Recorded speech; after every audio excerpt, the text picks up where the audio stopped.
Hello, everyone. Welcome back to the Vast and Ominous Comic Vault. It's me, Captain Logan, and joining me as always is Austin, the Day Ghost. And look, Austin, we managed comic reviews 2 weeks in a row. Isn't that amazing? Yeah, isn't that crazy? Can't even believe it. We won't make it 3 weeks in a row. We've got to do something new next week, probably. But anyway, we're still passing the baton back and forth, and Austin and I are each picking a different series to talk about for each show. And at the moment, it looks like we're just jumping back and forth between the same two series, at least for a little bit. I'm coming back to IDW Ninja Turtles, and I think next time Austin's planning on taking us back to Skybound Transformers, which is part of the reason I picked this in the first place, because that book reminded me of this. And so we've kind of got two of our favorite childhood cartoons slash action figure series with really great modern books that we can just kind of throw back and forth. And Austin's like, I love Transformers. And I'm like, I'm not a big Transformers guy, but that book is amazing. And then I'm like, I love Ninja Turtles. And then Austin's like, I'm not a big Ninja Turtles fan, but the first part of IDW was pretty good. We'll see what he thinks of this of this section. Yeah, for sure. Well, I think the third arc of Skybound just ended, but I haven't had it. I've been so busy reading Daredevil. I'm like really far behind on my new comics. Every time you bring up whatever you're reading, I'm like, we should do that. Yeah, I just started the Nascenti run, and it's great so far. Oh, really? So you finished Miller? How far back did you finish Miller? It was like maybe the day after. No, maybe the day of or the day before we did the show review, I think. Oh, it was like cool. around the same time when we did that I finished Born Again. Yeah, I've always wanted to go through that run on stream, and I did years ago. I did Born Again with maybe Dan and Eric. I can't remember, and I don't know if I've ever reviewed any arcs before that with Miller, but no, I always comes think up that a lot, you guys did it. I always think that you guys did the actual run, because I know you guys did Bendis. So every now and then I look for it. I'm like, oh yeah, I guess you guys only did Born Again. There's a lot of weird gaps in our review history for major, really important seminal runs of things, and I've got kind of a running list of things that we need to finally get to at some point. So. But for years, I've been wanting to run through IDW Ninja Turtles, and at least a few of our viewers have really been wanting us to do that, so that's why I've been prioritizing that. And I wanted to do it last year for the anniversary, but I'm glad that we're finally getting to it now. So anyway, today we're going to tackle the next 6 issues, 7 through 12. This is not technically, I said Volume 2 in the description. It's not technically Volume 2. Turtles is traded kind of weird because there are so many little issues and miniseries and side things that interrupt the run, but that are important and that a lot of it you need. Austin, in what I'm having you read for this, I'm skipping some things here and there. We're not doing absolutely everything. I didn't feel the need to do the Infestation books. I don't know if we'll bother with the X-Files crossover. Like, there are some things here, I think it's in X-Files cross. There are some, or is it Ghostbusters? No, I'm sorry. There was a Ghostbusters crossover that weirdly comes up a couple of times. That it is canonical and kind of matters, but I don't know if we absolutely have to have it. So and then like all the specials and annuals, I don't know how many of those we'll cover, but like occasionally there's a thing that comes up that's actually pretty important, and that's why I wanted to make sure and hit the micros, because as you noticed reading this, those do come into play fairly prominently by the end of this arc. Yeah, like a little bit. I do think it is really easy to read. They're skippable enough, but yeah, like I don't know that I would really be lost with anything without them, but like it definitely builds on what those did. Yeah, I guess you're only lost in the sense of, they're talking about these adventures I didn't read. That's kind of it. Mm-hmm. 2 of the 4 of those micros do introduce important characters where, or maybe 3 of them, where you might want to see the first time our characters interact with that person, like how they come into it. Particularly with what's his face, the scientist guy that Donatello pals around with. He'll be oddly important to the book. He's a regular, Mhm. like recurring character, and then of course Alopex. Yeah, Uh, that's probably the most important one so far is mhm. that Raphael one. Yeah, I think so too.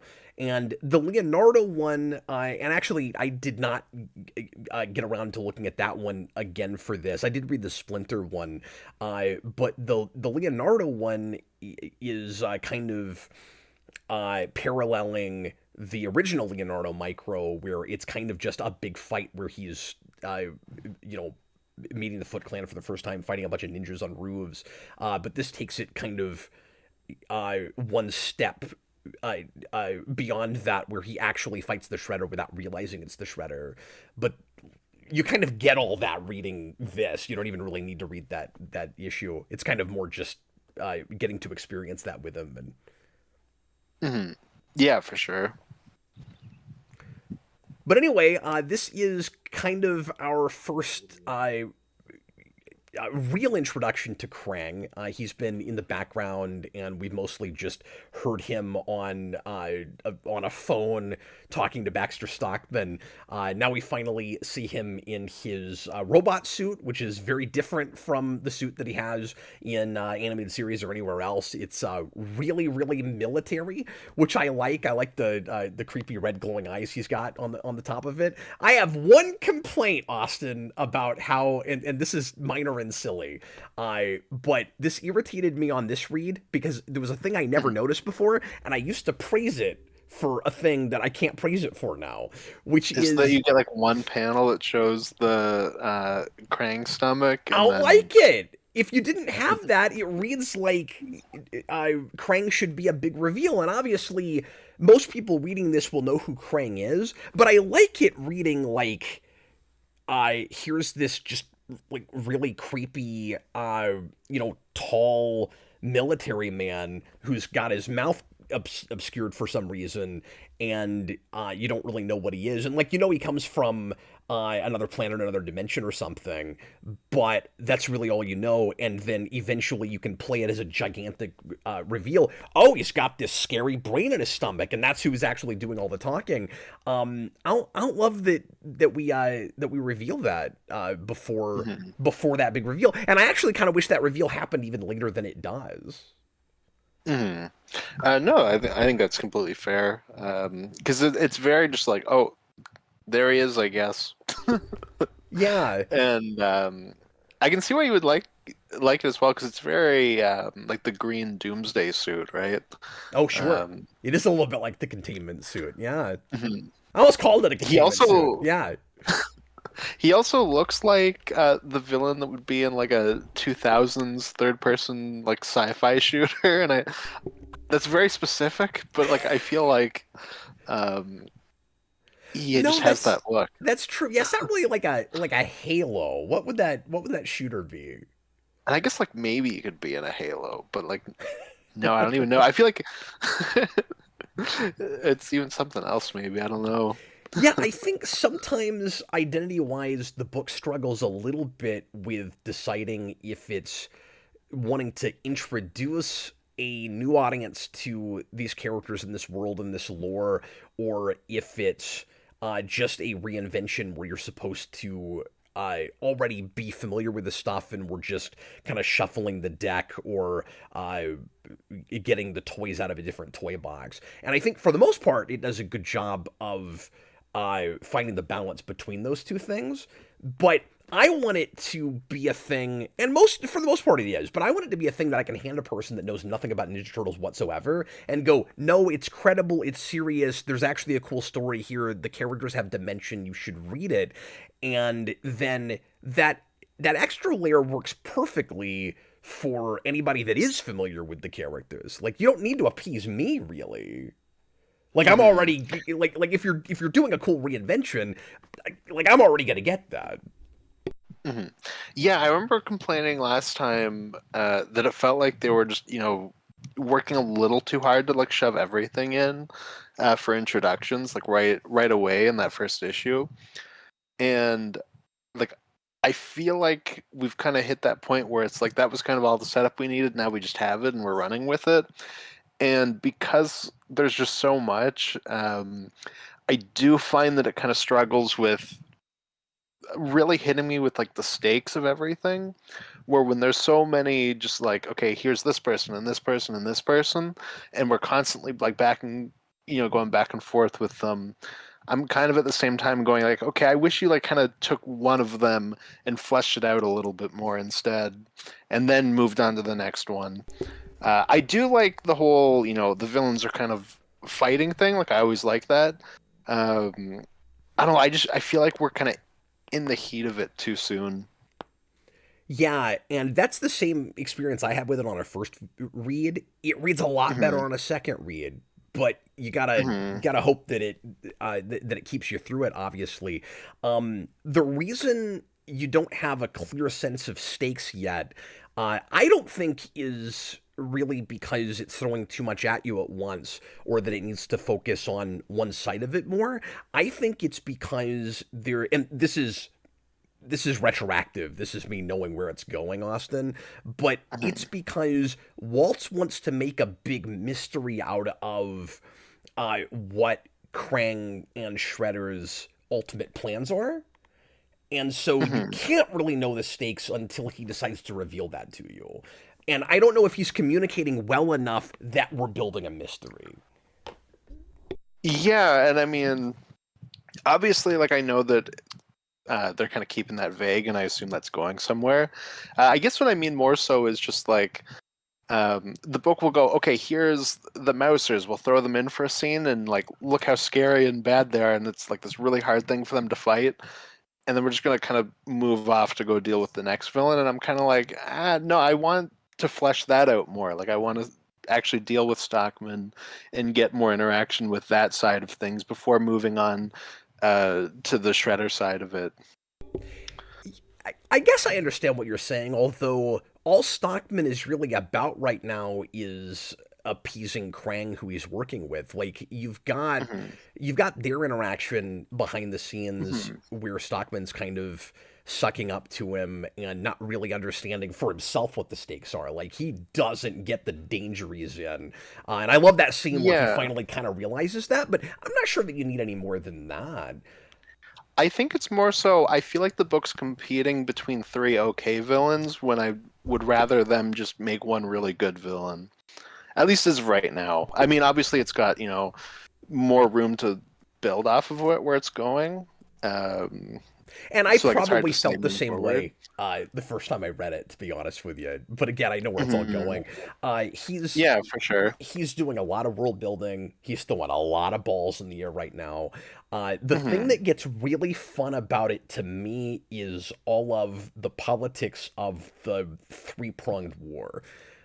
I think it's inspired to reinvent, particularly the Krang and Shredder material, as they're up against each other at the same time they're both up against the Turtles. Like I Hmm. love that. No, and I definitely like that angle. Like I said, I always really like when we have villains that are kind of going up against each other and the heroes are caught in that.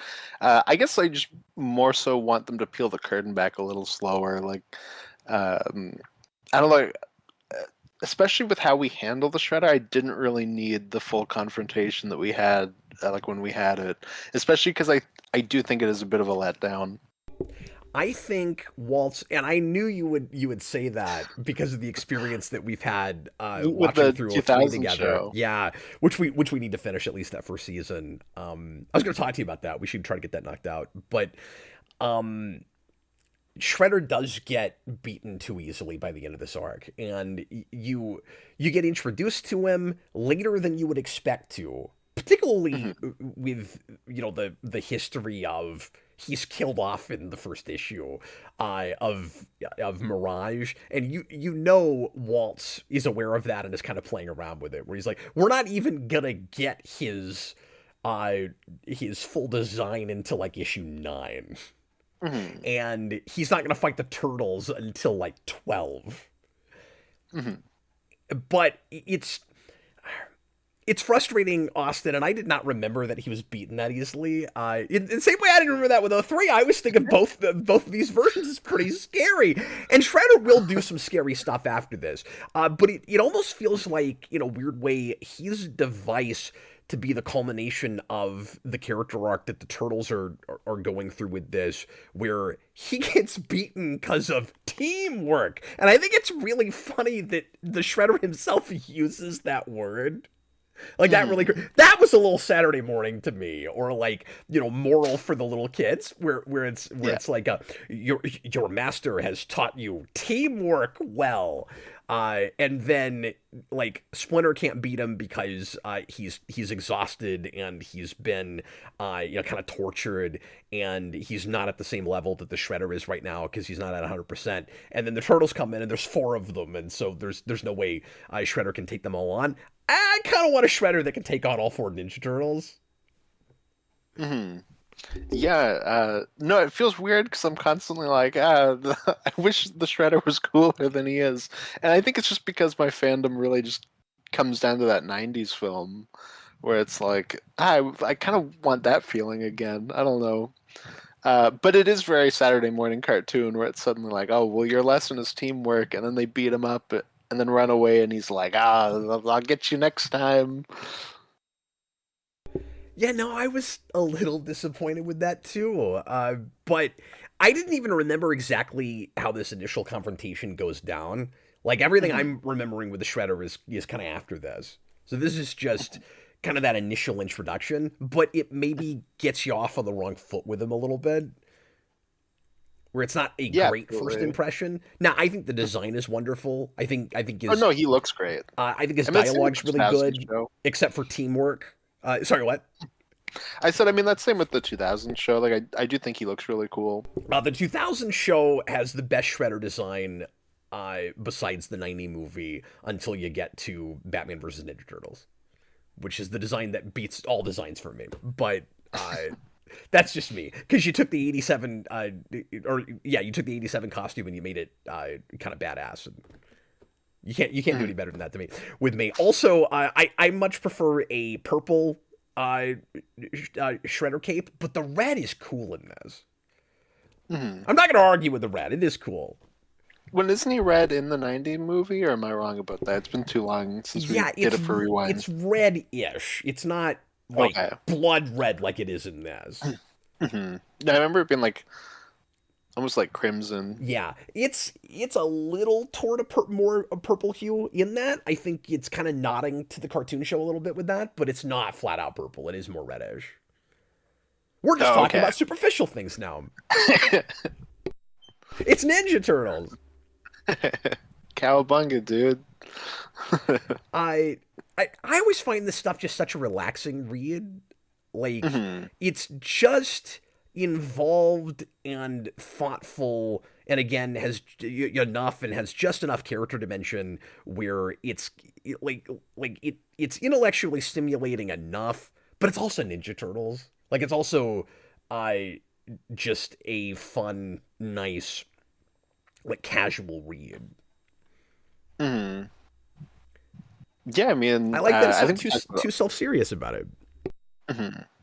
No, I mean, I think we talked about it like last time that this is, probably a pretty good book to read when you're a kid. Like, it's right at that mid-level, right, where it's like not too crazy that you can't get into it.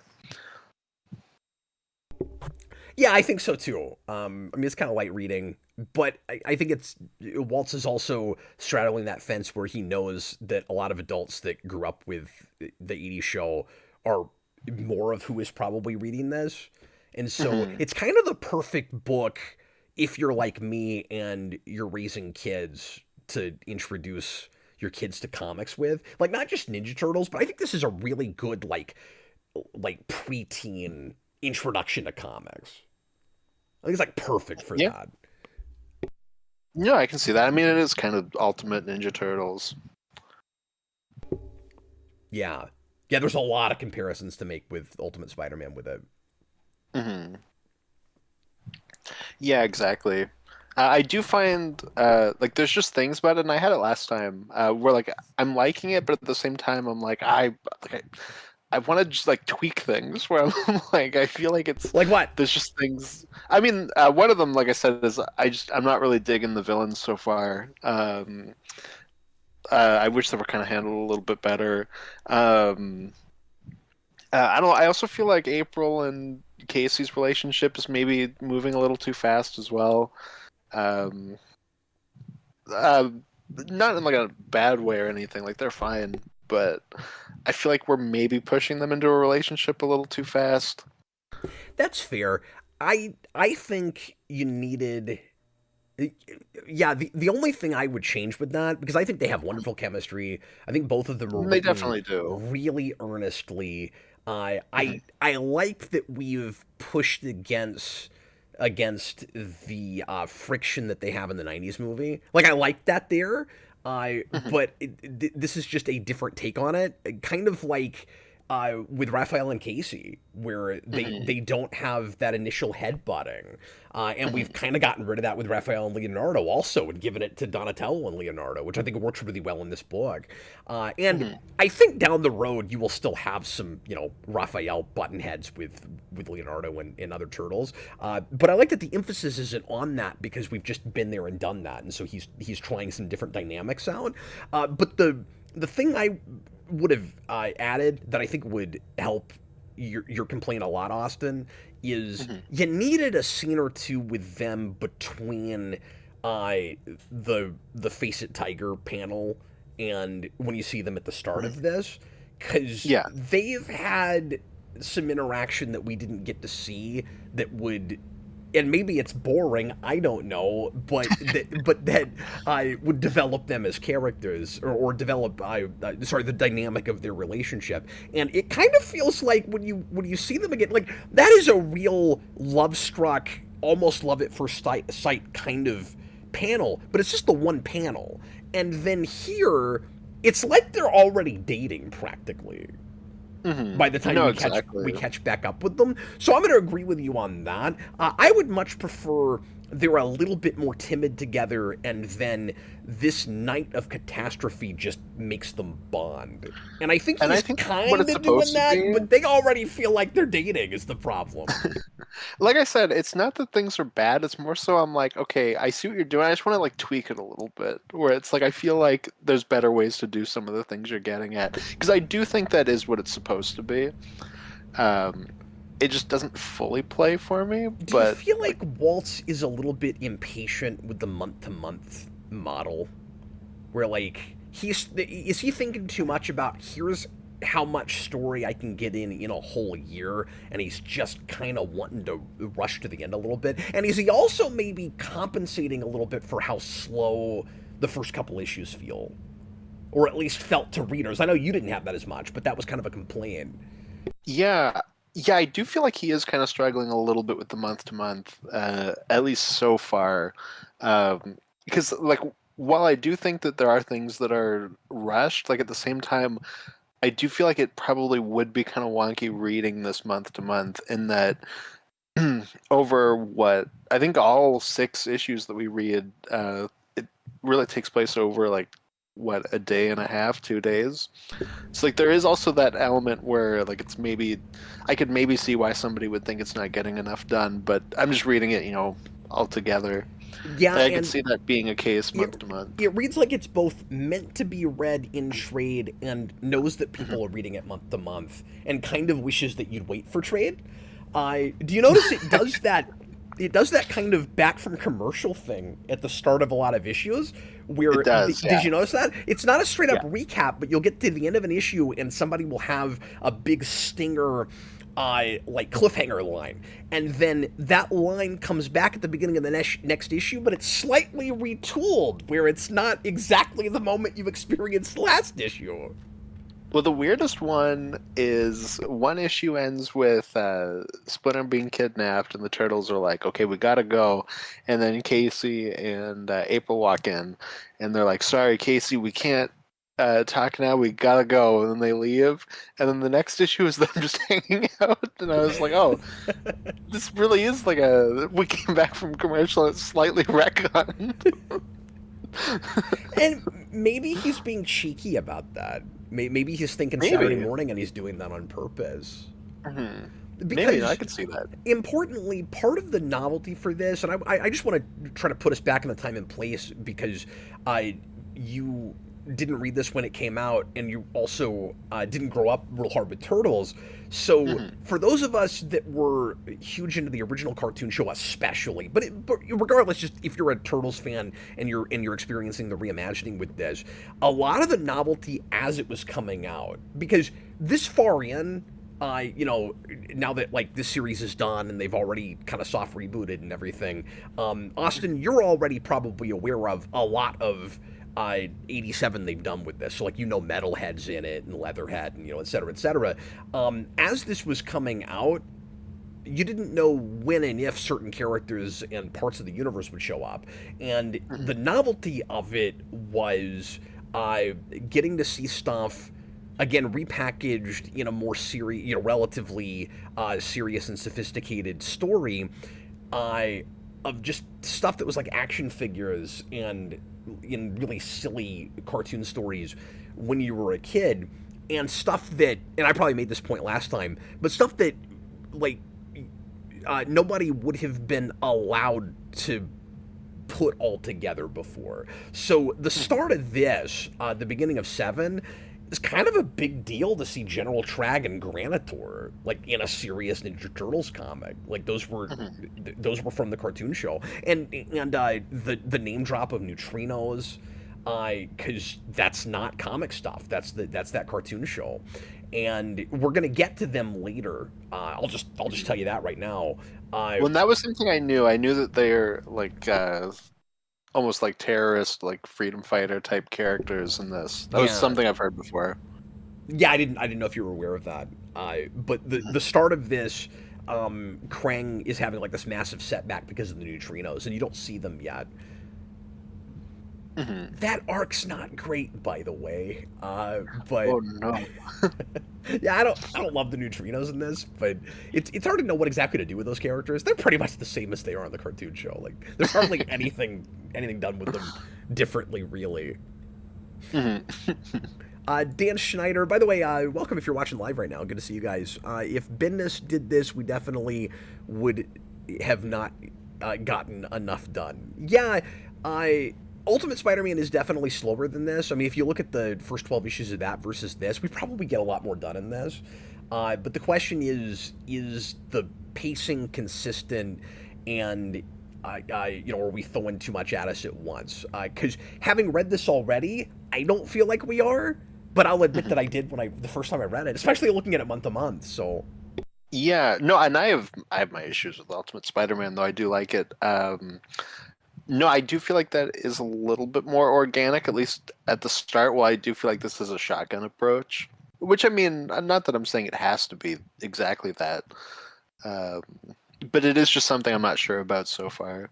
well, and can we also just appreciate how ambitious it is too, and like some of those missteps, I find easy to dismiss or at least appreciate because of like all of the ideas that he's juggling and all the stuff he's wanting to do at the same time, which like I think relatively speaking he's kind of managing. Like he's not just in trying to introduce Krang and Shredder at the same time, and they're being at opposite ends and going against each other, but also in like having to introduce like April and Casey Jones, and get the origins of their meeting the Turtles, and having April be part of the origin now, and getting in the reincarnation idea, and giving us the backstory with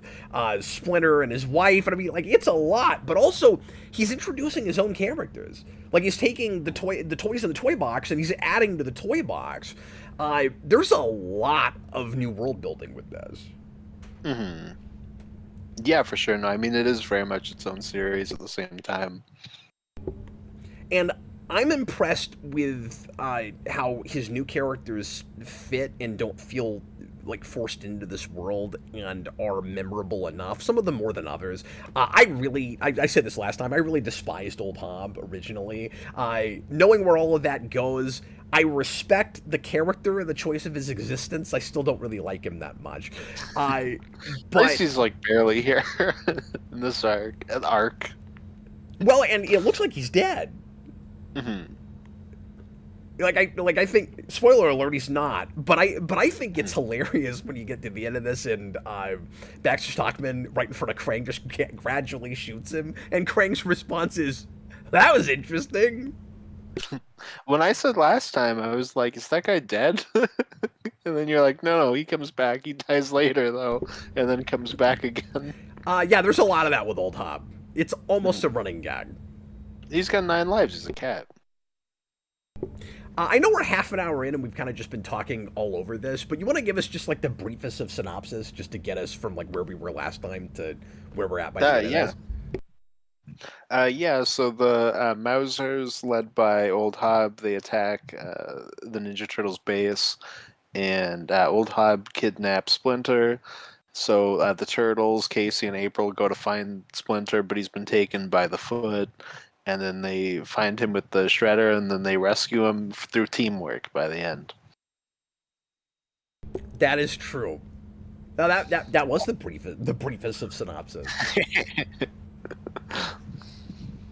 I really, and of course, there's lots of other stuff that's happening in the interim, but that's the brass tacks of it. One thing I really appreciate, especially again retroactively, and after the stupid 2014 movie, is there is a clear and legitimate explanation as to why Krang is and in the 2014 movie it's Shredder, but why Krang is, or the evil corporate mogul guy that was supposed to be Shredder, but there's a clear and legitimate reason that Krang is after just Splinter and can't use the blood to get the mutagen from any of the other mutates. It's like a really understandable, clear explanation with that, and I really appreciate that, because that was my big thing with the 2014 movie is, why are we after Splinter? Why couldn't we've got the Ninja Turtles? We kidnapped them. Why can't we? Or no, I'm sorry. Why did it have to be the Ninja Turtles? Why couldn't it be Splinter? They just left him under a bunch of rubble when they could have taken hit. There's no discussion of it. And here it has to be Splinter because of the way the mutagen was gradually and refinedly introduced into his system. So all of the other mutates got it differently and like secondhand, and so they mutated differently, and they can't use it to recreate the formula. And it also explains why Splinter is smarter than everybody else, which I really appreciate. So I was a little confused by that, because I thought that the Turtles were also in on the same experiments. Obviously, I get why it can't be Old Hob with their description, but I was a little unsure about why it couldn't be the Turtles. Yeah, because they were also in that lab, but I think the experiment with Splinter was different. It made sense while I was reading it. Right? like right now I can't remember. Well, exactly it might be what the something they explanation explain was. more later as it goes on. I don't know, or maybe it's something in the first 6 issues that I just don't remember. So like it could make perfect sense. I was just a little unsure about it. I figured you could explain it to me. Well, oh no. it made sense while I was reading it, Austin. No, April goes through all. Is it April that goes through it, or is it Baxter Stockman? We get it from 2 sides. I think we get some of it from April, but then there's also some from Stockman explaining it to Krang. Mm-hmm. Well, yeah, because some of it is about a psychotropic drug, and some of it is about the actual mutagen. It's kind of involved. Oh, okay. So I guess he's the only one that has both. Yeah. Which I guess would make sense for why he's smarter, like you said. I assume part of that is just he's older as well, but Well, that makes well, sense. the other thing I liked about that is it's a potential explanation, and I don't know if it's ever completely explicit about this, but it's a potential explanation as to why Splinter uh, remembers his reincarnated past self quicker than the turtles do. Hmm. One that I was also unsure about because then Leonardo like slightly remembers, but not entirely. But he seems to be the only turtle that does. Yeah, I guess maybe because he's the most like in touch, like spiritually with like being a ninja or whatever. But like yeah, maybe it's that. and if memory serves, I think. Don't quote me on this because it's been too long. I think he might experience visions from his mother later, Yeah, or I think that was maybe earlier. I remember that being like a thing, or but what maybe I'm I've saying just is heard about it. I think there might be a thing later on where he has like straight Oh, up okay. dialogue with her spirit or something Oh, okay. I see what you're down saying. down the road. Okay. So like there might be Yeah. something to what you're saying where he has an actual like a Zen thing where he believes in this stuff Mhm. already, and so he's able to experience it more readily. Mhm. I also don't know that the other turtles haven't also had flashes that they just can't explain them, and but they don't talk about that yet. So Mhm. No, and I feel like if that were the case, we should be talking about it. But like yeah, maybe it'll. It's hard to tell like what's being set up for later and what's kind of important now. yeah. Well, and it's reading like the reincarnation thing is this gigantic mystery that will have a big answer. And what I remember is it's introduced and it's our vague explanation for why they remember their past selves and giving us an excuse to do the feudal Japan thing. And then it will just kind of be this broad idea moving forward. I don't know that there's ever a uh, a real explicit explanation for it beyond well all of this comes from real eastern ideas, and so reincarnation is just a thing in this.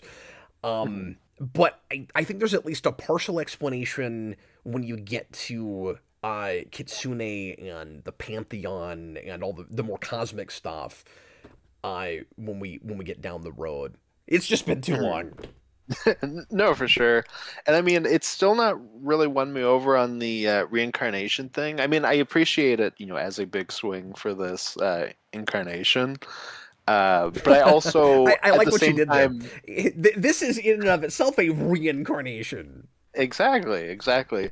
But at the same time, like it's also clearly, building like as it's going. So like maybe it can win me over. But as of right now, I'm still not really sure about it. I just really enjoy the way it's having its cake and eating it too. Kind of like we talked about last time with Splinter Mhm. being both the man and the rat.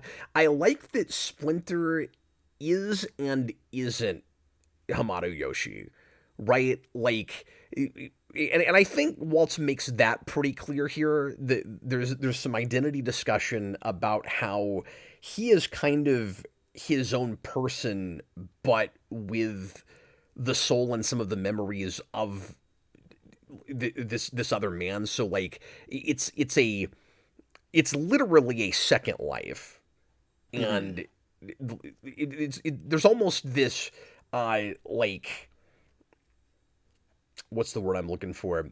Um, it's almost like two people in the same body in a way, where it's like Splinter the rat had his animal life, and Hamato Yoshi had his life, and they're together now, and that's the word I was looking for. They kind of symbiotically create this third thing. Mhm. Yeah, for sure. And I mean that makes sense. At the very least, like it isn't just straight up. He is like they are. These people from before.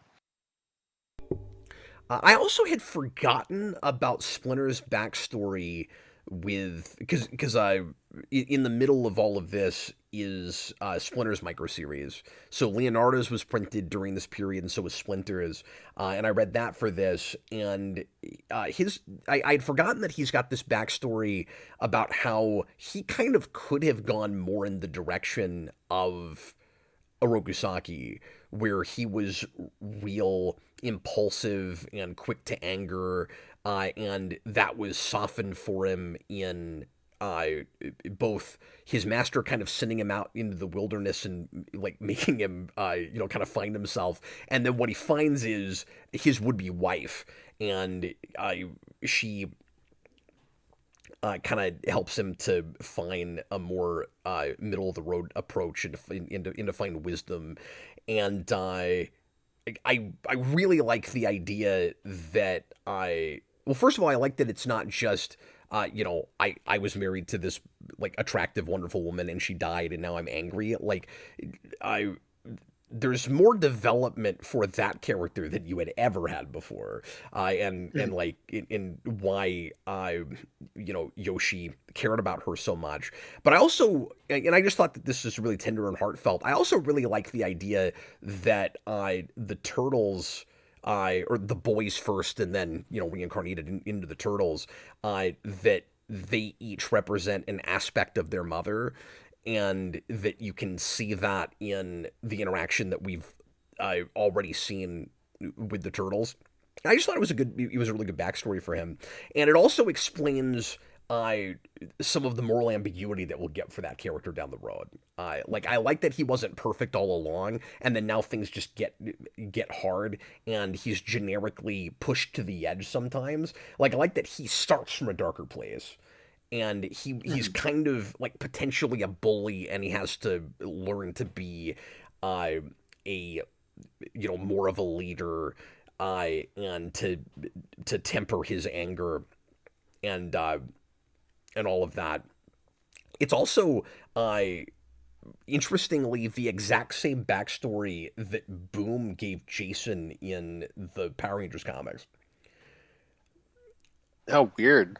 Because in that they make once you get to Go-Go and you get more of their backgrounds, they make Jason a former bully, where he like hurt a couple kids and then saw the results of that and went so far the other direction that he becomes this like really altruistic, like perfect leader guy, and he's crazy hard on himself. It's like exactly the same backstory Splinter has in this.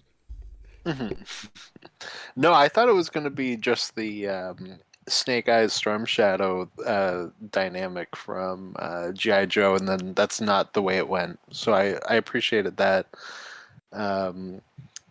But at the same time, I was just kind of like, whatever on it, just because it's still not really winning me over on the Reincarnation, like I said. Well, we'll see if it does then. Because I was a lot more with it by this point. Because we're already past the point where I dropped it and I didn't think I was going to keep reading it. Oh, weird. I actually forgot that you dropped it. And I did. Yeah, by like 5 or 6, I was like, the reincarnation thing is stupid. I don't know about this. And yeah. I dropped it for a couple of issues. And then I was too curious to see how they handled Krang because I didn't expect him to come up this fast. Mm-hmm. And so when he was on a cover, I was like, oh, okay. And I went ahead and bought that one. And then I was kind of with it after that. Mm-hmm. No, I mean, this is such like a clean ending. To some degree, obviously, there's still stuff happening. Yeah. That I'm not even really sure where it's gonna go. Directly after this, like I don't really know what kind of story it's gonna do next. Well, that's interesting because knowing what's after this, I'm just seeing all the balls in the air, and there are mysteries with certain characters that you wouldn't even realize are mysteries yet. Mm-hmm.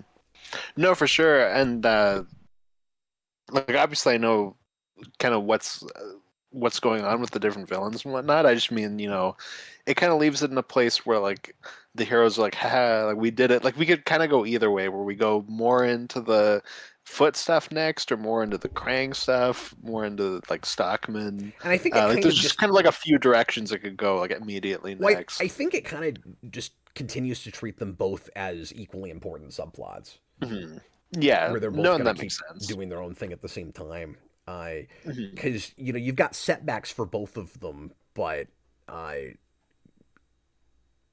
for all I know, the Triceratons could arrive next. They do that quite a bit later. And the Triceraton thing, I gotta be honest, gets really boring. Oh. There's a I don't want to give too much away, but there's a status quo involving the Triceratons that I think we're reading way too long, but like way later. And I don't know if we'll keep reviewing this all the way. Like I'd like to eventually get all of this done, but I don't know if Austin will stay interested enough to get through all of it. But there's some really cool like side minis and stuff that I want you to read, but anyway, Yeah, for sure. I'm hemming and hawing because I don't want to give away too much, but there are a couple of characters. Bob the Hunt wrong. The Triceratons are awesome. Cap is wrong. I mean, I like the Triceratons fine in this. I just think that there's this period where I wanted it to do some other things, and it kind of sat there. But they're just around too long. I might you would like feel them if they were about it when we get there. velociraptors instead of triceratops. Maybe so. I don't know.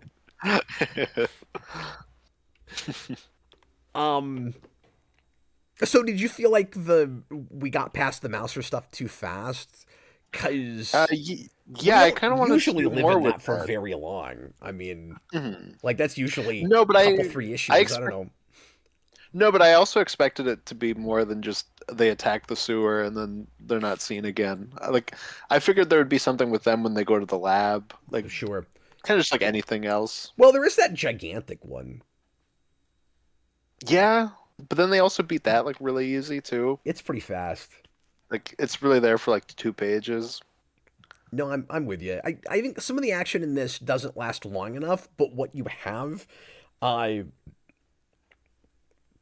looks really nice, and I think the art here, it's the same artist, but like I think it's a vast improvement from the first art. Like once he's allowed to start doing more dynamic like fighting panels and we get big splash pages, his splash pages look great. Like if this book was nothing but splash pages, I would probably be a lot more into this artist. And maybe I made this point last time, Austin, but I think my biggest issue with what this looks like is really just the way it's colored. Yeah, I mean that could be part of it. Like I've seen that with different artists now, where it's like, oh, this art looks really bad, and then you see it recolored, and you go, oh, okay, maybe it was just that.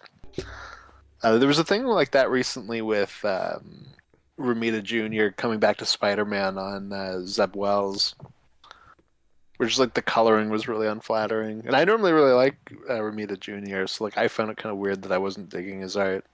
Yeah, I get what this is. Well, and Romita Jr. is, I think, kind of hard to color. Yeah, and I guess I never really thought about it that way, but I think his Avengers stuff looks kind of weird, and it probably wouldn't if it was in black and white.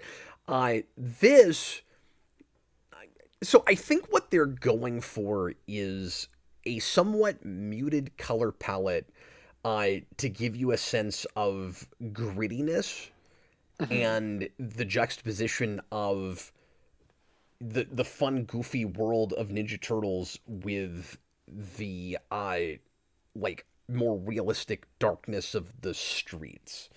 And I also think that it's more muted because they're thinking real hard about Mirage and they don't want to go all the way to black and white book, but they recognize that Mirage had a grit to it and that it was black and white, so they go, you can't make it too bright. It's got to be kind of muted. And I think this artist would look better in black and white, or if it was allowed to be a little bit brighter.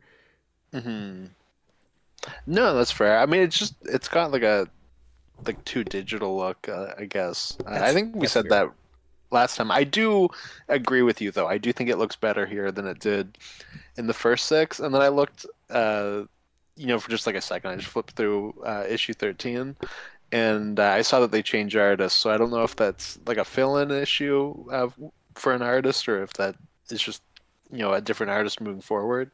It's definitely not Santaluco yet, because I think Santaluco starts in a side book and then comes in and becomes the main artist, maybe by City Fall. I don't remember. It's just been too long. No, and the art looked worse. And I remember you saying that that guy was a lot better. Yeah, and I don't know if you'll agree, but I love Santaluco. I mean, he's probably Mhm. in my top five, I think you artists sent me from this period. some pictures, and I thought it looked good. It's neat, yeah. Well, and you notice there's a lot of really minimal backgrounds with this too. Like, it does feel like we're cutting Mhm. some corners here and there. Yeah, which makes sense. Like I find IDW in general has quite a bit of that, which is probably because they're a smaller publisher. Yeah. Well, yeah, you say that, but then you get it a Santa Luco. I mean, like it just it Yeah. somewhat depends on the artist. Yeah, no, for sure. I just mean like I find there's like this kind of art is what I associate with IDW. Um, like a lot of books that I've read by them kind of looks like this, or like a step down. Like this maybe even better looking than a lot of the IDW stuff I've read too. Yeah, I mean, I had that early on when I first started looking at Mhm, IDW, and I thought they kind of ratcheted up their talent more. mhm, I also know that maybe some of it just depends on the art style. Um, but I know that there were deadline pressures, and there were certain guys that just had to cut corners to get stuff in on mhm. time. Oh yeah, I'm sure a lot of that comes down to the corporate side of it. Not to throw everything at the artist's feet. Let me read these super chats from Dan Hmm. Schneider. Two $5 super chats. He says, I love this series because of how much they pulled from the '03 series. Hell, they even pull from that crappy Fast Forward series. Yeah, there's a little bit of everything in this book. And I keep talking about '87 because at the start of this, that's where a lot of the biggest characters and ideas come from. And that's also what I latched onto the most because it was just crazy to see those things repackaged in something more serious and blended in with the Mirage stuff. So like I've been focusing on that, but obviously the Purple Dragons come from the '03 series, and we'll have the big Hun reveal later. We've got Karai now, who was not in the '87 show, to my knowledge, and she's huge in the '03 series. Um, she's not made up for that show, but that's the thing that I think put her on the map for a lot of like non-comic fans, to the point where Karai is in everything now. Like every time you have a new Turtles incarnation, it's you. Sometimes you have Karai and you don't have Shredder. Like you always have Karai now.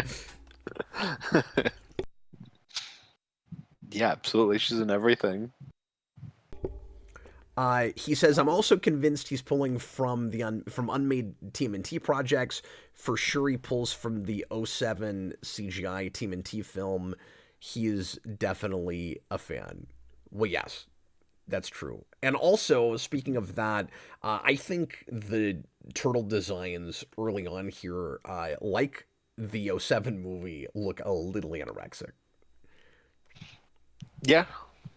No, they are similar to that. It's like They're a little thin for me. I want them a little bit bigger. It's like, why do we have to have the two extremes, Austin, on the big screen? They're either like pencil thin, or they're like the size of three dump trucks stacked on top of each other, but we pretend like they're stealthy ninjas. I don't understand.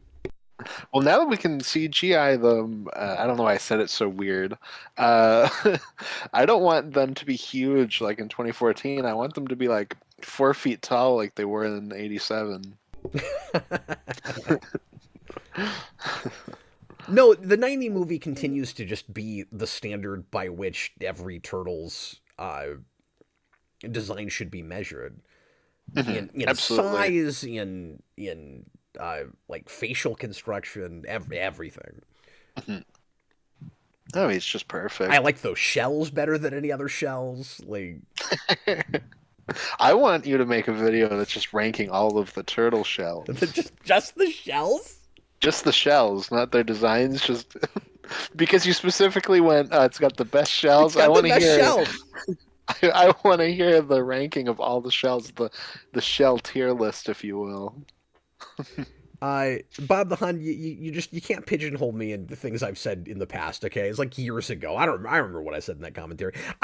I believe I have always said those designs are too anorexic, so I don't remember saying anything about that those designs should be used in live action. I don't even know what that would look like. What was I? If I said that, what was I talking about?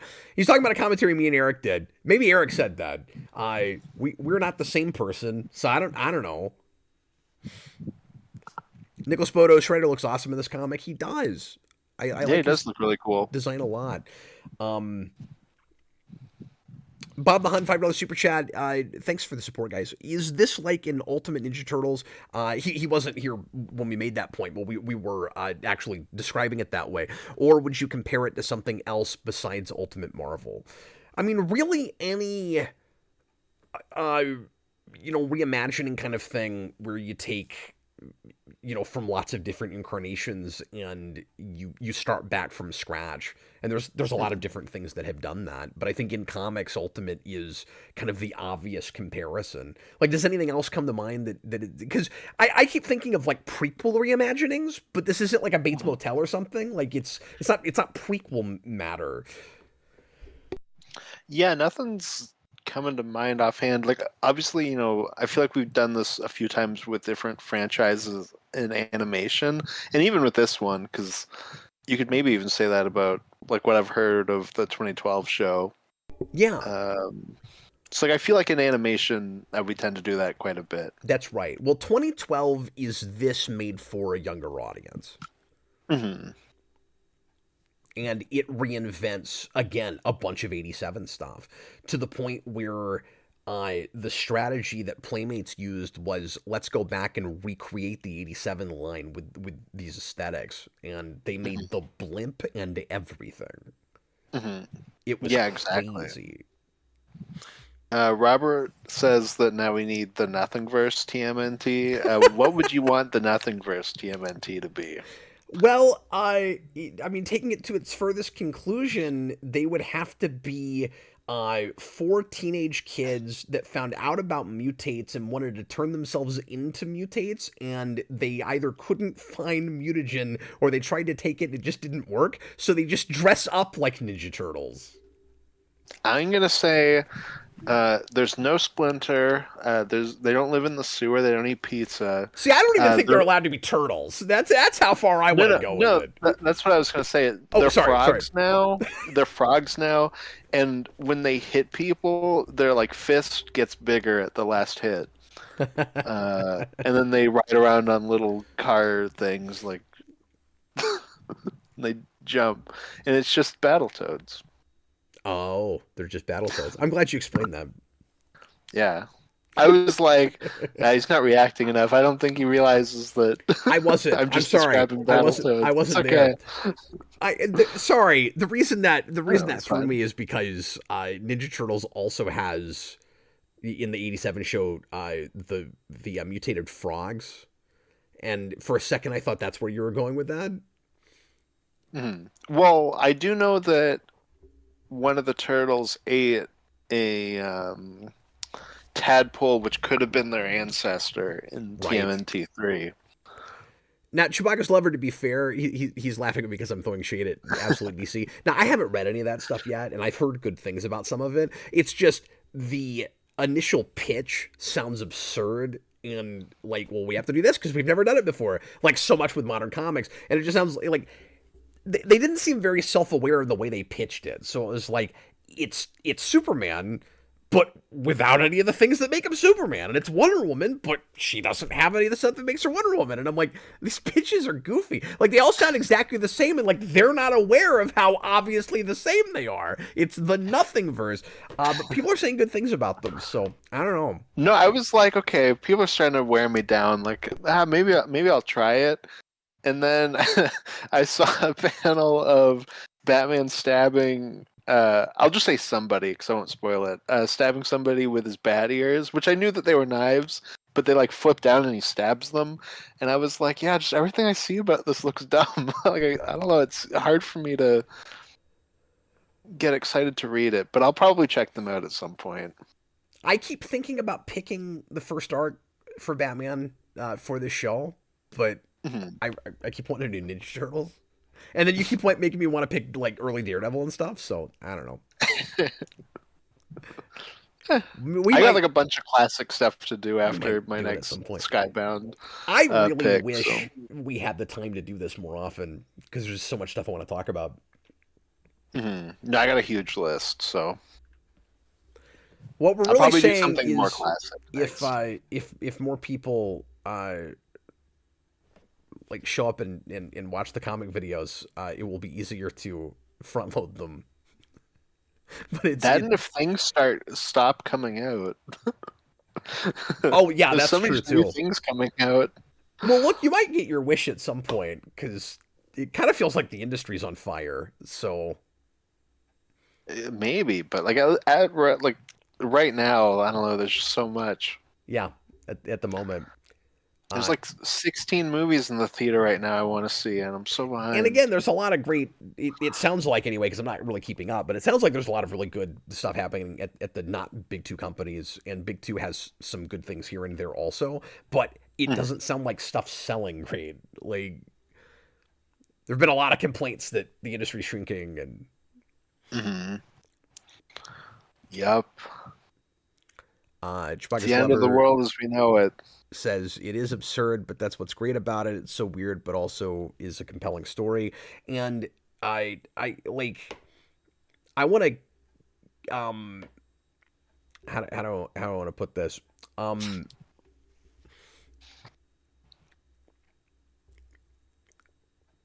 I don't know. I'm not sure. I'm not sure how to say it. I guess. Sorry, we start these things way too late. Um, and I was on the road for like 8 hours yesterday, so like I'm spent. But anyway, I I I want to I keep my mind open, to but to be fair and not to throw shade at anybody, but I we've had some stuff requested that I seems like critically loved, like a lot of fans love it, and then Austin and I look at it and we have no idea why people like it, and so like I don't trust that like it's popular, so I'm probably gonna like it. Like there's a lot of stuff that people seem to love that has just lost me recently. Now a lot of it is Tom King, and he's not doing any of those books. So We have done a lot of Tom King books. Tyler says people are always saying the comic industry is dying. Yeah, but lately it has seemed worse. Yeah, I mean, I think it's just that the comic industry's been in a low point for like 10 years. Um, Yeah. Obviously, we have ups and downs. Like, I feel like we're just kind of in a period where we're waiting for like the next big boom, Well, and we and also have nobody's hit it yet. we we're also slowly, and maybe not slowly now, but I think slowly we saw comics getting closer to the place that books and music media wound up in, where people just aren't willing to pay for them anymore, like more and more. hmm Yeah, possibly. It's hard And to so say that becomes because. less of a quality issue. Yeah, for sure. No, I feel like there's just certain things that have to change, and I wonder if we maybe need to move away from the monthly format. Yeah, and we've talked about that a lot.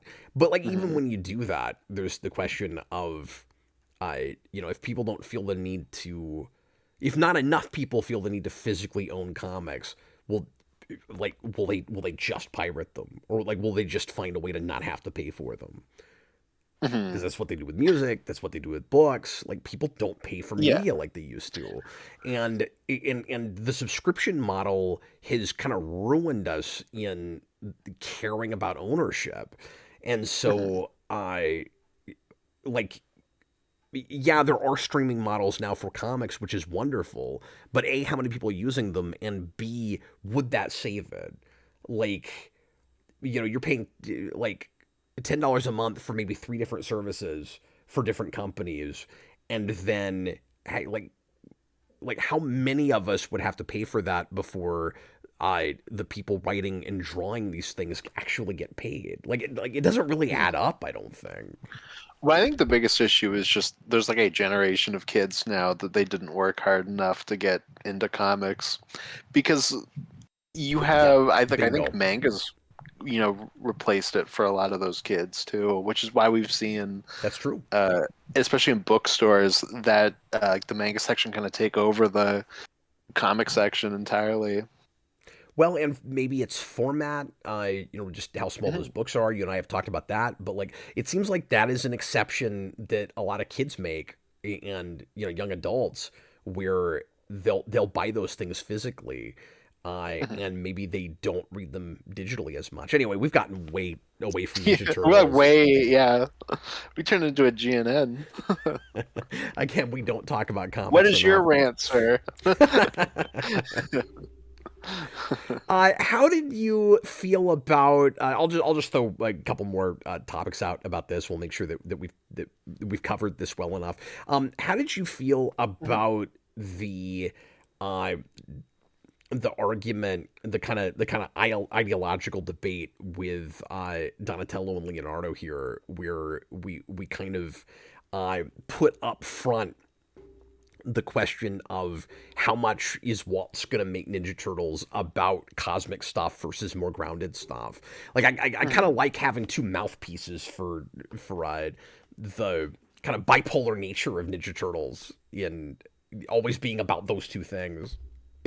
Yeah, and I mean, I like it, in terms of building on their archetypes and, as you kind of said earlier, not just doing the same Raph versus Leo thing right from the get-go. Like, it is nice that we're doing something else, at least right away. Uh, it does kind of seem like it wraps up maybe a little too easy by the end of what we read, but I also imagine it probably builds like as it goes. Like, it probably isn't as much of a cap on that stuff as it kind of seems in that issue. Yeah, what that reads to me like on a second or third or fourth read here is because I Mhm. don't remember how many times I've been through this, but I it reads like an introduction to those two guys' worldviews. So it's not as simple as one of them believes in science and one of them believes in the mystical.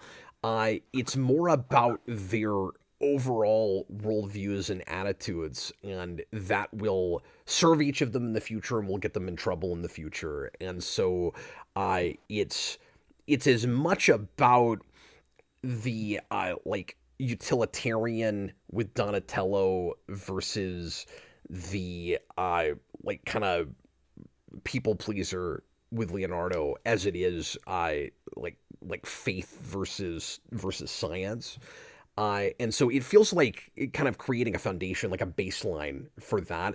I'm glad that we don't make Donatello look like an idiot by, for several issues or several arcs, finding goofy ways to keep him in the dark about the obvious existence of the supernatural. Mhm. I was maybe worried about that when I first read this, where it's like, wait, how long is Donatello gonna not believe that there is mysticism and that there is a Foot Clan? Because it is really weird to read an issue where Donatello goes, "How do you know there's a Foot Clan?" And I'm like, that's your main bad guy. That's who you fight Donatello, you've every already fought episode. the infestation.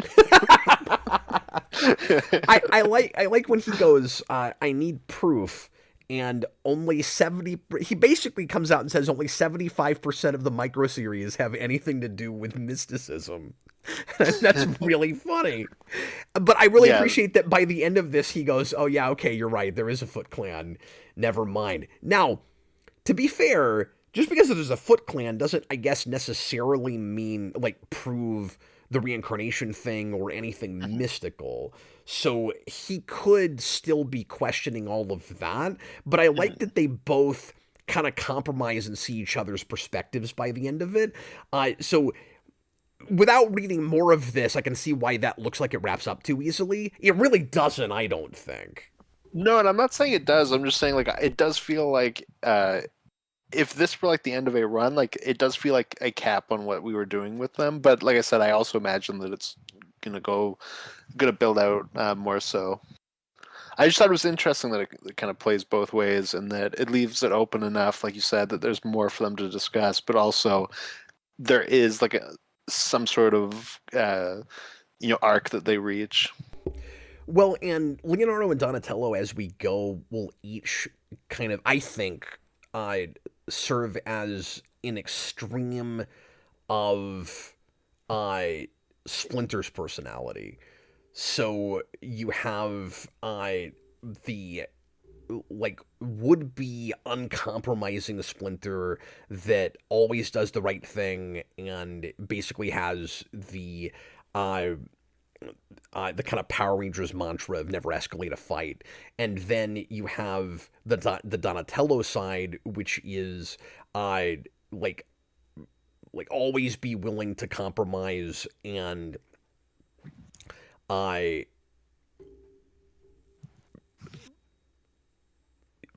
sacrifice whatever you have to sacrifice for the overall greater good.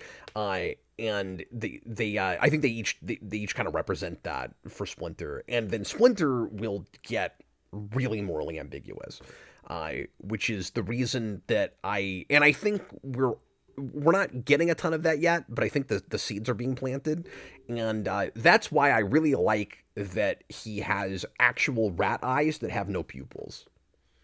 I don't know if that's intentional, but I've always loved that. Mm-hmm. You have this really morally Cool. ambiguous Splinter, and you cannot see what's going on behind his eyes, and that's Mm-hmm. fantastic.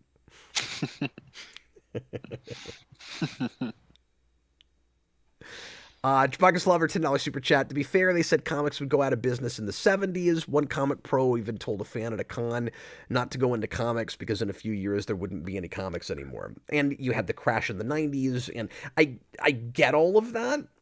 So but, the big thing, so in the 70s, yeah, they were 100% failing, and then you have like the huge shakeup of you have like Jeanette Kahn on DC and Jim Shooter at Marvel, and I know when Kahn gets brought into DC, they were already talking about like cutting everything, and she had to like fight for them to not do that and keep printing comics.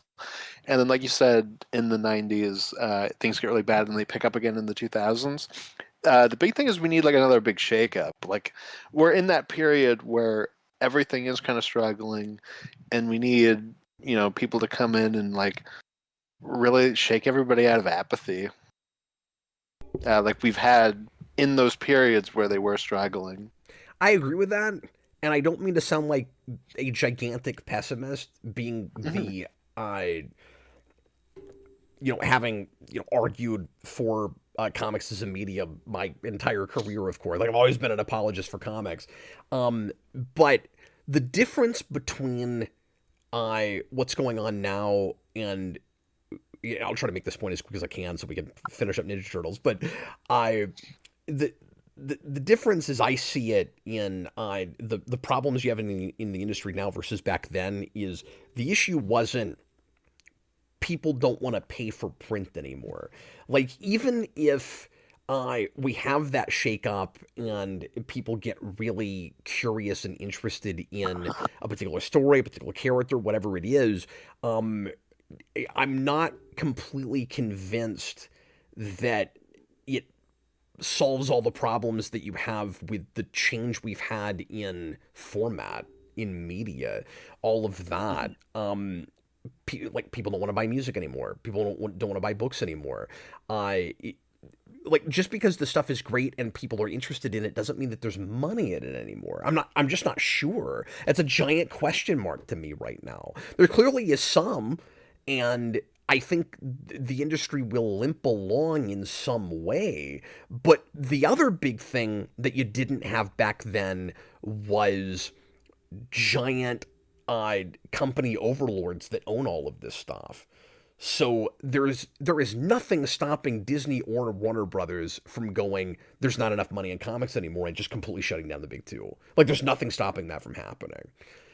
And so Yeah. and there has been talk recently. You see how this is a completely different situation than the 70s? Like there's been talk recently with I think Disney and Marvel where it's like why do we even have that arm anymore? It doesn't make us any money.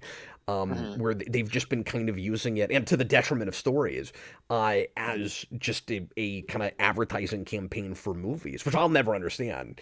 But that's kind of the only reason it's still there, it seems like. And I know that's Well, and depressing, but I'm just calling it like I'm seeing it. that's how it was in the 70s with DC. Like I said, they were going to shut it down because they were like, the real money is, people see the stuff and they go and look at shows and merchandise and stuff. Well, okay, And, that's fair. and then kind of to be like, well, if you shut that down, you now lose that. And, like whatever. But I do think just like really good quality stuff could bring people back in terms of, Ultimate and the Nothingverse being a step in the right direction. Like I was reading the other day that the first issue for Nothingverse Flash is like the highest selling Flash issue in like 30 years or something crazy like that. So I do Wow. think that if people are really liking stuff, they probably will buy it. It's just like I said, I think we're just in like a really big need of a shakeup, But it just seems like especially at Marvel. those things tend to be kind of few and far between. Where it's Hmm. like you'll have that one big issue that like Last Ronin or something, where like everybody's got to get their hands on it, and then the industry always learns the wrong lessons from it and just tries to give people more of the thing that sold a Hmm. million copies, and it's just Death of Superman all over again. Hmm. So we'll Yeah, see what absolutely. happens. Like I can't predict it, and this is where I'm at with just media in general right now. Is I don't think we can begin to tell what anything looks like in 10 years. Not movies, not books, not music, not anything. I think just what does it look like in 10 years? Hmm. Yeah, absolutely. Who knows? All I do know is that Marvel and DC crossover at low points, and we're getting a new crossover. Yeah. No, that is an obvious act of desperation. Hmm. Yep. So we'll see, but they usually then bounce back and have a really good period not long after. So maybe that's coming. Yeah, I just feel like the world is changing so fast. It's Hmm. impossible to tell where it's going. I I think you're always going to have comics in Yeah. in some way. Like this is not Mhm. me saying like the whole industry is going to crash. Nobody's going to be selling comics anymore. Um, I think this sounds like a crazy thing to say, but I think it's possible that at some point the big two are not DC and Marvel anymore. And No, I I mean, wouldn't have I said think that 10 years ago. I think it's possible that some of the independents kind of take it over. no, and I think that's fine. You know, I do too. you have stuff like Star Wars can't always be the Star Wars to the next generation. Like at a certain point, we have to allow room for new things to take over. Yeah. And as much as I like Marvel and DC, they have often been a stranglehold on comics as a medium. Uh, so I'd be fine with that. You're also seeing uh, some pretty massive steps toward finally uh, dropping out the sheer number of just extra books and riffraff that you don't need. This strategy of trying to make everybody buy every single thing you have, and B, uh, finally dropping prices again. Yeah. It does not make sense in this climate, both just with the kind of volatile economy we're looking at, and with the seeming disinterest overall in comics. $5 does not make sense. Like it just doesn't. Mhm. Yeah. You can try to compare what the dollar is worth now versus what it was in the '90s. Whatever, most people don't care enough about comics that if there is a series that they're interested in, they're going to pay $5 a comic. So you have to either massively drop that or go straight to trade, like you're talking about. And we're seeing steps toward maybe will quit trying to do that, or at least um, sell a lot of first issues cheaper and that kind of thing, like we're starting to do with dollar stores. But we'll see what happens. Mhm. Yeah, just drop how many books you're doing, make them more available. Uh, Yeah, you I know, mean, if I'll say it like this, and this is supposed to be Ninja Turtles, whatever. If DC I had 10 books and they were all just dynamite and they were $5 a piece, I would be a lot quicker to buy the like 5 or 6 or maybe even 10 than I am in. You've got this bloated like 60 to 100 series um staple and or stable rather, and there's all this interconnectivity where you're trying to get me to buy books I do not care about. If you're going to have that many, they got to be cheaper. If you've only got like 10 and they're all great, then I think you can get away with higher prices maybe. I don't know if that makes sense. Bring back the anthology books, Marvel. Just put 6 of these characters into one book. Bob, oh, I'm sorry. Dan Schneider, $5 super chat. All we had to do is adapt IDW into film, and we failed to do that both times. Everybody loved that Seth Rogen movie, so we're stuck with that crap. Yeah, and I didn't like that either. I'm with you. It sucks that I've didn't still not happen. even seen it. The closest we're gonna get is that last Ronin movie, if that's happening, and maybe that's a step Whoa. toward eventually finally getting the stuff just straight up adapted. But Is it is that sad Colin hasn't Jost happened. movie still happening too? I remember them announcing that. Like, I haven't heard anything about that in a long, long time, so I don't know. yeah, I have no idea. Bob the Hunt, $5 super chat. When are you bringing back GNNs? Loving your comic vault and movie reviews, but you really need to bring back GNNs. Austin needs more under his belt.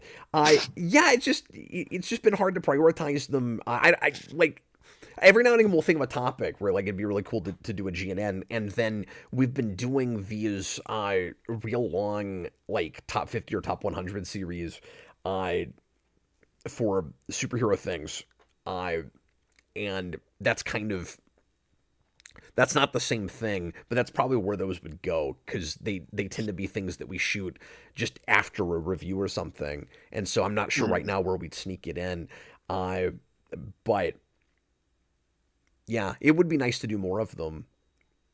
Yeah, In absolutely. in the past with me and Austin, like we've never regularly done GNNs. It's always just been one of us has a topic idea, so we go ahead and get one out. But we never had one of these like big discussion series on top of it. So that's why we haven't been doing that. Yeah, no, we do them here and there. I mean, it's been a while, but It's been quite a while, but I'm sure we'll do more down the road. yeah, we kind of have one we've been trying to get to pretty recently, but it's also more of in kind of the rewind vein. Anyway, Yeah, exactly. what else should we mention about this? You have the introduction of Angel and the Purple Dragons, and it's kind of interesting that they're introduced as having previously been straight up gangbangers, and now they're almost vigilantes in their own right, where they're trying to act like neighborhood watch, which isn't the way you would expect them to be introduced. Like there's this whole history with this gang, and we're past it already. Yeah, I thought their introduction was a little weird. I thought maybe you could have seeded them a little bit earlier. I think that should have happened, especially later on when we get the Hun reveal. It's like, how do we not get any discussion of the Purple Dragons until right now? Yeah, it's more so weird because they're like, oh, we gotta go fight Shredder, and then the Purple Dragons attack them, and they're like, hey, come with us to go fight Shredder.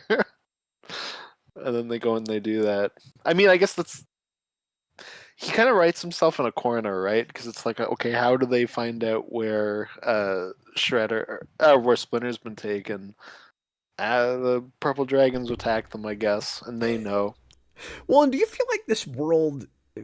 I complain about this all the time with things set in New York, but do you think this world feels a little bit too small? Where there are some convenient meetups, right? Like you've got I think it's cool ultimately how April and Casey get roped into the Turtles world and how they're integral to all of that. But it's a little easy the way April and Casey meet each other when both of them are like intimately connected to some aspect of this world. So I don't He just doesn't he just call her up to be an English tutor? Yes. Yeah, which I think I said last time. I was like, that should be too silly or like too contrived, but I thought it was fine. I Uh, did initially, and then thinking about it again, getting into this section, I'm like, so April, I had the turtles as lab animals she was working with and named them, and mhm. Casey happened to find Raphael on the street and became friends with him, and that's how both of them got into this world. And then they meet each other because he needs an English tutor. It just seems a little easy. I think it's one of those things where it it's more contrived because we're building it out of something we already know. Like if the Mirage comics just looked like that, like it probably wouldn't come off that way because it's just world building. Um, they're like building everything out. That's maybe While fair. this, it's like everything has to be something because like it's a world that we all know and they want to play with all the toys, right? Like I feel like it's that kind of a thing. Well, and also trying to come up with a way for them to meet that's just different from how we've done it before. Hmm. Yeah, exactly. So like I feel like it comes off more that way just because it's, the like 18th iteration of the Turtles as opposed to just being a story that they're making. Yeah, I just think that that specific meeting is like oddly contrived. But Yeah. with like like with Casey being there already, like that's new. That feels kind of fresh and fun. Like Casey's almost played as the fifth Ninja Turtle before April's even in the picture, but April Mhm. was partly responsible for the turtles being the way they are, and none of them realize it. So like she still is in a way there in the beginning and more of a mother figure than she's ever been, Mhm. but none of them are aware of her, and she doesn't know that they've been mutated. And so I it is ultimately that April is the turtles like human connection from the world from the beginning, like she usually is, but it reads like Casey is first, and and Casey reads more like the Human Eisen character than April does initially, when she usually is that. So all of that is kind of fun. It's almost like you have these, like Waltz is trying to be so respectful to the source material that he's looking at it like there are these sort of series Bible things that you can't go against, but he finds cool loopholes where it feels like he's going against it. And then Mhm. when you understand everything that's going on, uh, it's actually he actually didn't go against the rules, and I think that's kind of fun. Mhm. Yeah, I mean that's the kind of stuff I think you want in this kind of like franchise reboot, right? Where it's like you know how to play in the sandbox without breaking the sandbox. Yeah, exactly. Where like it's familiar, but you didn't Mhm. expect to get there the way he got there. Yeah, he took the long way around. There's a lot of scenic driving Mhm. that's going on here. Now, I don't agree with some of what he thinks are hard and fast Ninja Turtles rules. For instance, I don't think every time April meets the Ninja Turtles, she must faint. I don't have that, and Walt seems to. I don't buy that this version faints when she sees the Ninja Turtles. Oh no, I think that's fine.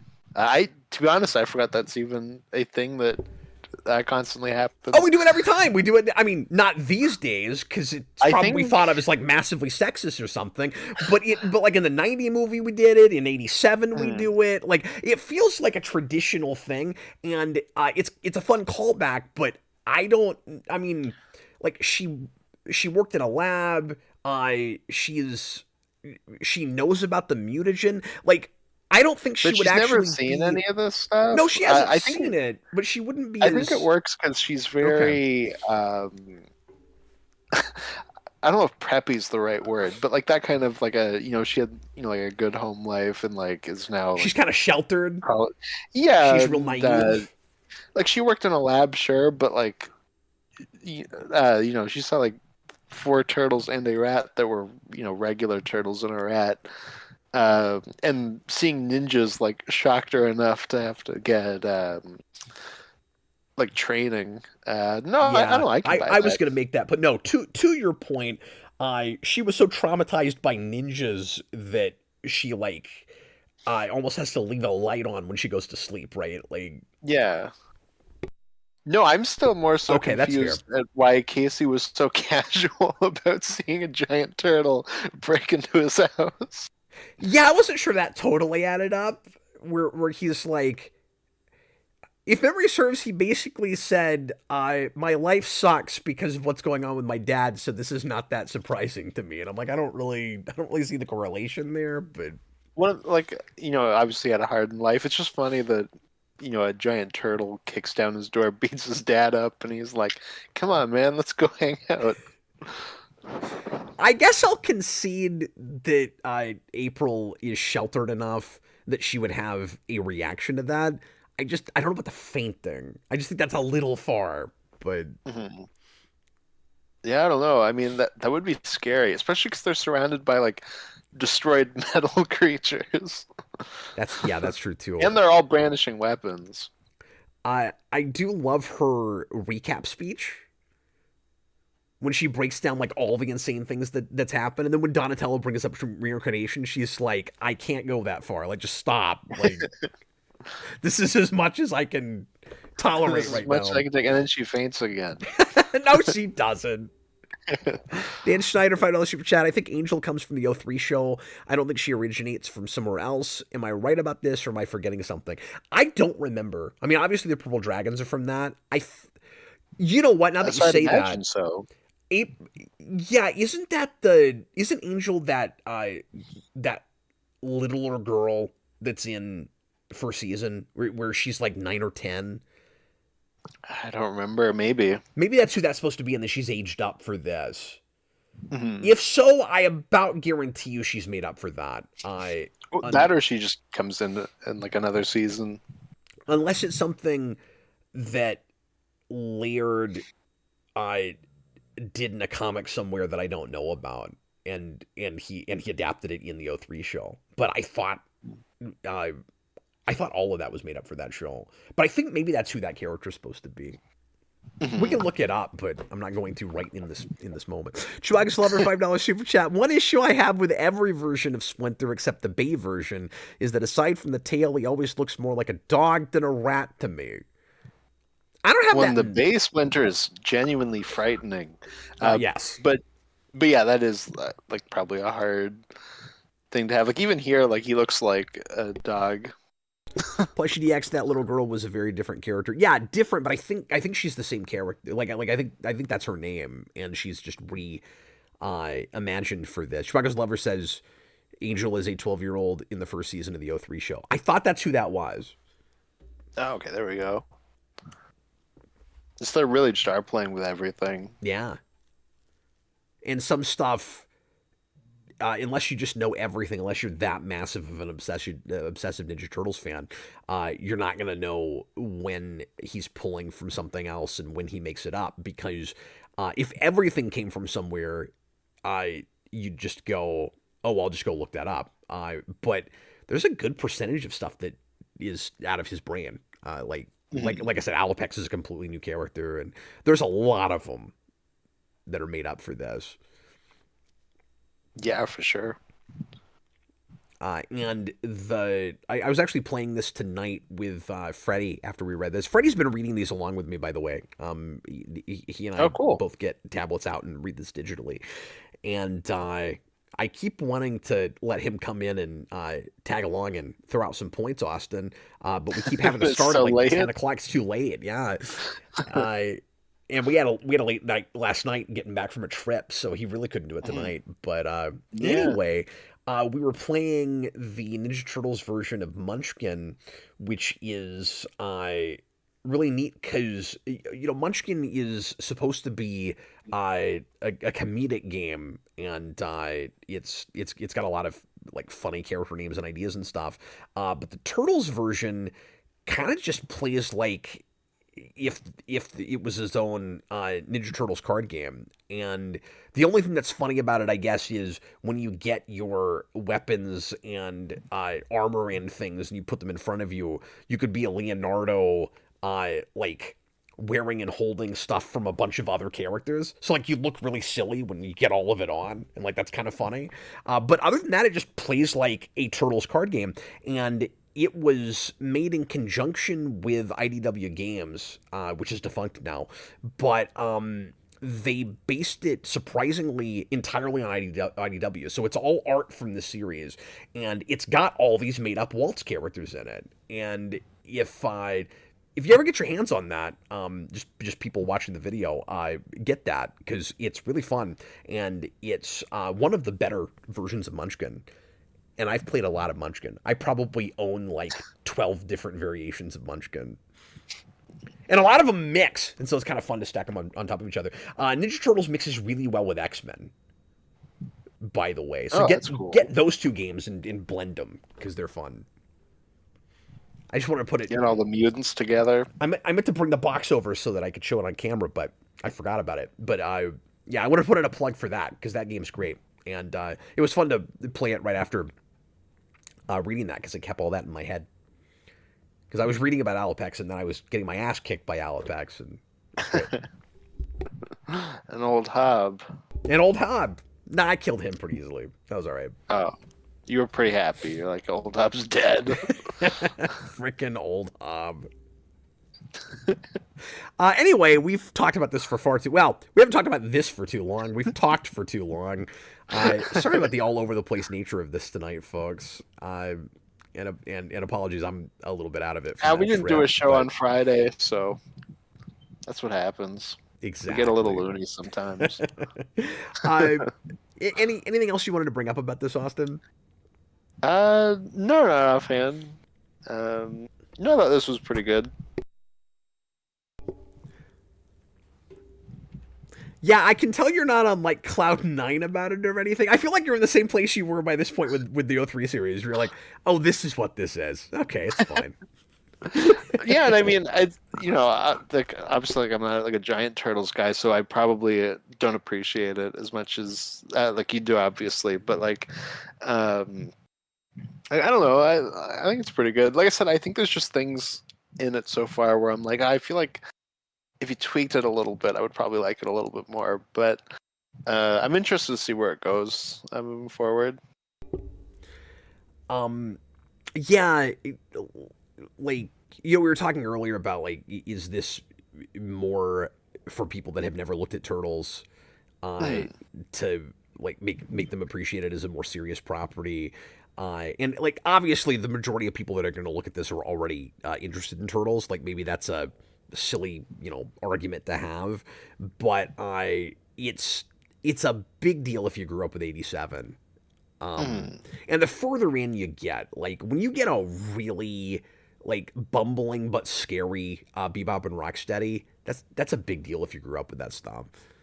They should be running around going, my man. I mean, they're really silly, but they're so gigantic and powerful. They just break everything. And then they get a miniseries called Bebop and Rocksteady Destroy Everything. Go to White Castle. I said that, and then I just remembered that title. Oh, that's what it should be. Bebop and Rocksteady go to White Castle. They destroy a White Castle. Destroy a White Castle. They try to go there, but then they break it. Do you think we're... we kind of danced around this question earlier. Do you think we're introducing too many characters? Like, is that a problem? As of right now, yes. But also, like, moving forward, they'll be able to play with that stuff more.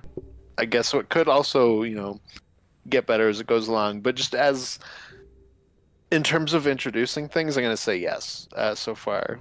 Because I'm looking at this so much more from the perspective of, like, I know what the gigantic cast is, and so it's fun to go back and see how they're all introduced. And like I didn't remember where everybody was first dropped, but I could see being, and I don't remember exactly my experience first time around. I can see being a little bit overwhelmed by some of it, and just going, well, this person doesn't seem that important. Why are they here already? And so, knowing where a lot of them end up, there are some characters that are kind of background right now. Like, you have no idea what's going on with Chet.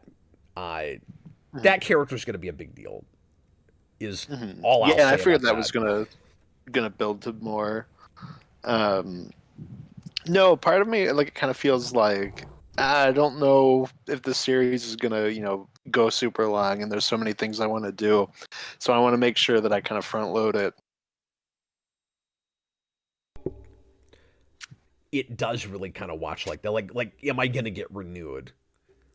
You know, Yeah, if exactly. you're a TV show that got 12 episodes and you don't know if you're going to get another season. Yeah, like I don't think the Image book runs very long, does it? Like maybe he's thinking about stuff like that, where it's like maybe this won't run super long. I want to make sure that I get to all the stuff I want to get to. No, the Image At book least how is I feel now. the Image book is crazy. Oh, do you know the history with that? Like what they ended up doing with it? The Image book not gets really. canceled prematurely, and Mhm. then they reprint it at IDW, and then they bring those guys back and they finish it at IDW. Oh, that is weird. It's wild. And I have not read any of the new issues, but I was reading some of it as the old ones were coming out, but as a new series. Isn't that crazy? And it That is is bat impressive. stuff insane. That book Mhm. is, I don't even know how to describe it. It's Yeah. just nuts. Like, it's crazy, super violent, and it's just like Ninja Turtles packaged as an early '90s Image book, and so it's everything you might expect in all of that like young blood spawn kind of glory. It's what we should totally do that book. Oh my god. We should That do Youngbloods. that book. That should be my next choice. Read that at 1 in the morning, and you don't need drugs. That's that book. I forget what IDW called that, but it had a new name. I have to go back and look at it. But yeah, that thing is crazy. Oh, that's funny. Yeah, I had no idea. I mean, that's cool that they allowed them to come back and finish it. Yeah, I mean, I don't know if it was any good. It's kind of crazy to Yeah. try to get back in that mode that many years later. That's usually Mhm. not a good idea, but I respected them for trying it. Well, yeah, it's not exactly like the Larry Hama GI Joe thing, where every time that moves, they go, this is like a staple of comics. You can keep writing it. That's just, like even weirder. I Well, mean, anyway, yep. I will bring this back again soon. I'm curious to see if I feel the same way about it as we continue to go forward, because there were a couple of things with this where, like with '03, I was a little let down and didn't remember that it went that way. I still really like this, but Mhm. Shredder's introduction is not the best.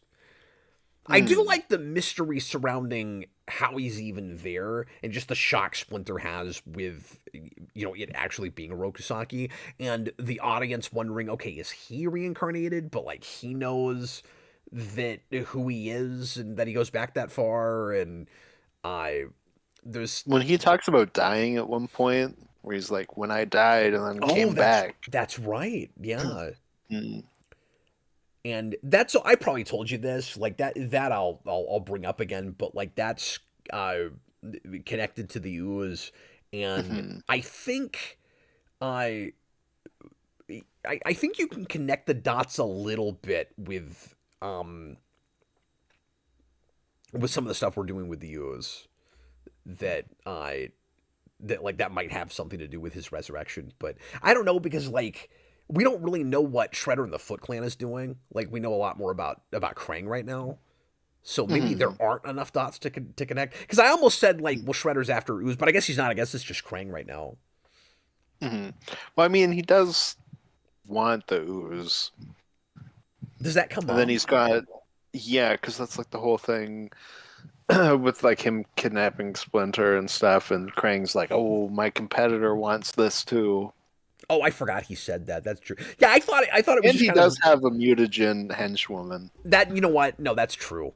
I thought it was kind of just But at the leaving us in the same, dark about his motivation, but you're right. Like they're all, it's all kind of this uh, like Cold War sort of thing Mhm. over the mutagen, where it's like an arms race.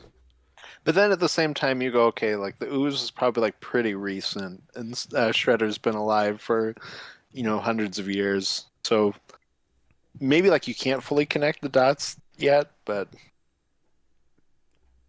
you can maybe like kind of see it has something to do with that. Yeah. I just want Shredder to be like, I'm still alive due to my pure hatred. It's kept me alive for hundreds of years. But yeah, I guess the big thing I'm stuck on with this is I would be so curious to hand it to a person that likes these kinds of comics but knows absolutely nothing about Ninja Turtles, because I just want to know Mhm. how much nostalgia is necessary. Like I have the same thing with the Go Go Power Rangers book at Boom, because I think that's a really good like teen angst kind of series, and I feel like anybody that likes stuff like Buffy would love that book, but it's Power Rangers, so I don't know for sure. Yeah, for sure. I mean, it's all like a delicate tightrope. Yeah, it's so hard to uh, like unsee what I know and Mhm. to imagine somebody else being introduced to a thing in a different way than I was. And I was trying Mhm. to do that, and it's really hard because stuff's so Yeah. ingrained in me, you know. Like Mhm. I like like one of my favorite Turtles things is Metalhead, like and always was, and then this did it better than anything, and I can't really imagine coming into a Turtles thing without knowing what Metalhead is and being really excited about it when it shows up, you know. Mhm. And like same thing with No, the I'm. Technodrome. When we finally get that, it's such a Mhm. big deal. Um, Mhm. and I don't mean to spoil too much, but they're playing with 87. Obviously, they're going to do the Technodrome. Yeah. No, I'm interested to see, how that will go with the next arc of Skybound Transformers for you as well, since it's flipped, and that's something that I know really well. Yeah. Well, and I think. Well, I don't know this for sure. I want to say if I was introduced to Transformers through Skybound, I would like that as well as I am uh, Mhm. actually being introduced to some of that. Like I think Mhm. at this point, I'm in about the same place that you are with Ninja Turtles, with Mhm. Transformers, where I know just enough where if certain things pop up, I'll go, even if I'm not like nostalgically excited about it. Okay, I know what that is, and I know why I'm Mhm. supposed to be excited about it. And you're having that with some Yeah. stuff with this book, where it might not Yeah. be having that effect on you, but you're like, I get why people are feeling a thing when this shows up. Mhm. Yeah, exactly. And the next arc has my favorite villain in Transformers, so I'm excited. Oh, cool. We're Well, getting my boy Shockwave. oh, Shockwave, cool. I was gonna say don't tell me, but I think you did. I think you did already tell me Shockwave was in the Well, I arc. think and I think he pops up like immediately. Oh yeah, you're right. Because I did go ahead and read the next issue, but it's been a few weeks, so I didn't right away remember. But yeah. Hmm. Yeah, exactly. And he's really cool.